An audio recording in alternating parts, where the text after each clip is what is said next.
अयोध्या में प्राण प्रतिष्ठा पर दिग्विजय सिंह ने सवाल उठाया और कहा कि पुरानी मूर्ति कहां है, पुरानी मूर्ति की प्राण प्रतिष्ठा क्यों नहीं की गई है, जरूरत क्यों पड़ी।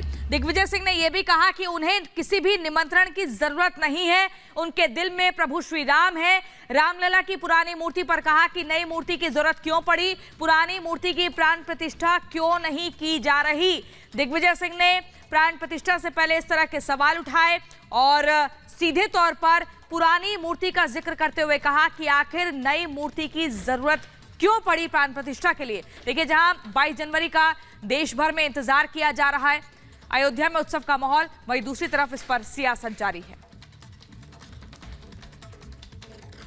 मुझे कोई न्योते की आवश्यकता नहीं है, हमारे हृदय में बसे हैं भगवान राम। न्योता मतलब कांग्रेस के किसी नेता का? पहली बात तो यह है कि जिस रामलला की लड़ाई पर, मूर्ति पर सारा झगड़ा हुआ, वो मूर्ति कहाँ है, वो मूर्ति स्थापित क्यों नहीं हुई, नई मूर्ति कहां से आ रही है। और रुक करते इस वक्त की बड़ी खबर का प्रहलाद जोशी ने कहा है कुछ चुनिंदा लोगों को न्योता दिया गया है, इसमें राजनीति नहीं हो रही है। भीड़ से बचने के लिए तमाम राजनीतिक दलों के जो चीफ हैं, जो मुखिया हैं, उनको निमंत्रण भेजा गया है। इस वक्त की बड़ी खबर बताएं, लगातार निमंत्रण को लेकर सियासत सामने आ रही देखने को मिल रही है। और इस बीच प्रहलाद जोशी ने साफ साफ कह दिया है कि दलों के मुख्य लोगों को हमने इन्विटेशन दिया है, भीड़ से बचने के लिए चुनिंदा लोगों को न्योता भेजा गया है। इस फैसले में राजनीति नहीं है, इस बात को जोर देते प्रहलाद जोशी कर जिस तरह से विपक्ष के कई नेता निमंत्रण को लेकर लगातार बीजेपी पर निशाना साध रहे हैं, लेकिन बीजेपी की ओर से सफाई आई है कि ये किसी भी तरह की राजनीति नहीं। इसमें पॉलिटिक्स कहाँ है, ये तो वो तो अगर वो पॉलिटिक्स सोचते हैं तो हम क्या करें। हम तो सबको इन्विटेशन दिया है, हमने सोनिया गांधी जी को भी दिया है। हमने बोले तो जो ट्रस्ट है, हमारा काम नहीं है, भारत सरकार का कोई लेना देना नहीं है, उसमें एक ट्रस्ट है, वो ट्रस्ट ने सबको इन्विटेशन दिया है। तो जिसको एलिजिबल, अभी तो मुझे नहीं दिया है, क्यों? तो सभी लोग या मंत्री लोग उधर जाते हैं तो बहुत बड़ी मात्रा में ऑलरेडी भीड़ इकट्ठा हो रहा है। इसके कारण जो प्रमुख लोग हैं, प्रमुख पार्टियों के प्रमुख लोग हैं, उनको दिया गया है। इसमें तो वो सोचते हैं, क्योंकि अभी बीजेपी के कालखंड में राम मंदिर बन रहे, तो हमारा मिस्टेक तो नहीं है ना। तो अयोध्या में इस वक्त उत्सव का माहौल है, जैसी तैयारियां जोर शोर से लगातार चल रही हैं। प्राण प्रतिष्ठा के पहले पूरे अयोध्या नहीं बल्कि देश में इस तरीके का उत्सव मनाया जा रहा है। दूसरी ओर इस पूरे मामले को लेकर राजनीति और सियासत भी लगातार जारी है। वहीं दूसरी ओर आपको बता दें, देवेंद्र फडणवीस कह रहे हैं कि मंदिर बनने से कलंक खत्म हो रहा है, और दूसरी ओर विपक्ष के कई नेता हैं जो कई सवाल खड़े कर रहे हैं। आपको दिखाते हैं इस रिपोर्ट में।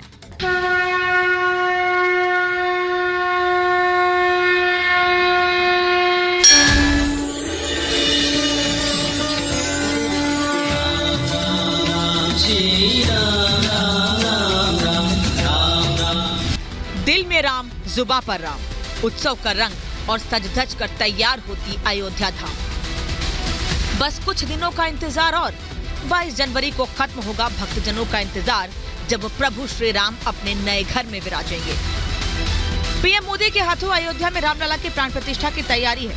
अब रामलला की प्राण प्रतिष्ठा से पहले बयानबाजियों का सिलसिला भी जारी है। बीजेपी नेता और महाराष्ट्र के डिप्टी सीएम देवेंद्र फडणवीस ने मंदिर निर्माण को कलंक का खात्मा बताया, तो वहीं विपक्ष निमंत्रण और राजनीतिकरण पर सवालों की सियासत में व्यस्त है। जो इस देश की आस्था है, उस आस्था को प्रस्थापित किया जा रहा है, तो ऐसे समय राजनीति करना ये बहुत ही ओछी बात है।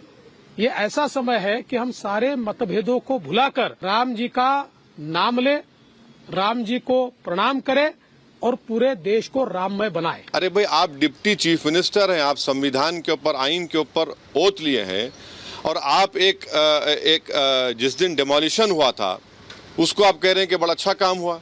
वो प्रोवोक नहीं कर रहे हैं, वो इंसाइट नहीं कर रहे हैं। एक डिप्टी सीएम रहकर इस तरह की बकवास कर रहे हैं। विपक्ष ने पहले निमंत्रण को लेकर राजनीति की। जिन्हें निमंत्रण मिला उनमें से कुछ लोगों ने प्राण प्रतिष्ठा कार्यक्रम में जाने से इनकार कर दिया, तो वहीं कुछ लोगों को अब भी निमंत्रण का इंतजार है। जिस रामलला की लड़ाई पर, मूर्ति पर सारा झगड़ा हुआ, वो मूर्ति कहाँ है, वो मूर्ति स्थापित क्यों नहीं हुई, नई मूर्ति कहां से आ रही है। देखिए, पहले तो हमें निमंत्रण मिलने वाला नहीं है और अगर मिलेगा तो भी हम नहीं जाएंगे, क्योंकि ये तो हमारी आस्था से जुड़ा हुआ मसला है। वहाँ पर हम पहले से कहते हैं रहे हैं कि वहाँ पर हमारी बाबरी मस्जिद थी, लेकिन जब सुप्रीम कोर्ट ने इसका एक निर्णय लिया जो कि आस्था के आधार पर लिया, जबकि उस पर नहीं लिया गया, तो इसलिए हम उस चीज के पहले से खिलाफ थे और आज भी हम उसके विरोध में हैं। कांग्रेस बीजेपी पर राम मंदिर के नाम पर मार्केटिंग करने के आरोप लगा रही है, तो वहीं बीजेपी ने विपक्ष की सियासत पर करारा प्रहार किया है कि एजेंट कौन है भाई? भगवान और भक्त के बीच में कोई एजेंट गिरी करे, ये ठीक नहीं है। इसका तो वोट लेने का तरीका है।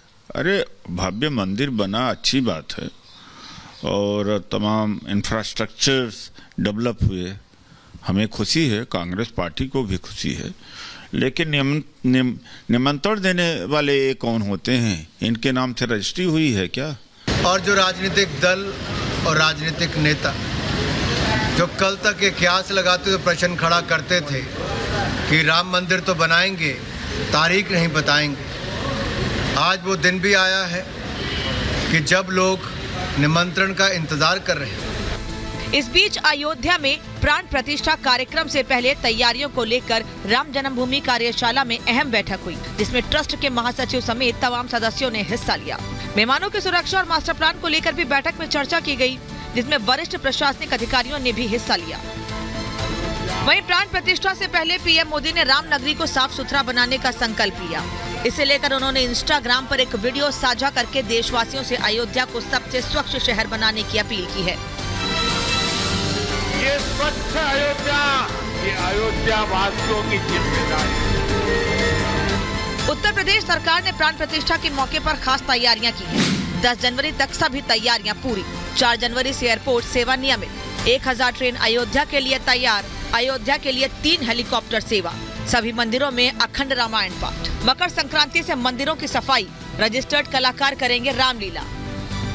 जाहिर है प्राण प्रतिष्ठा कार्यक्रम को दिव्य और भव्य बनाने की जोरदार तैयारियां जारी हैं। अब इंतजार है 22 जनवरी का, जब 5 सदियों का इंतजार खत्म होगा। Bureau report, Republic Bharat.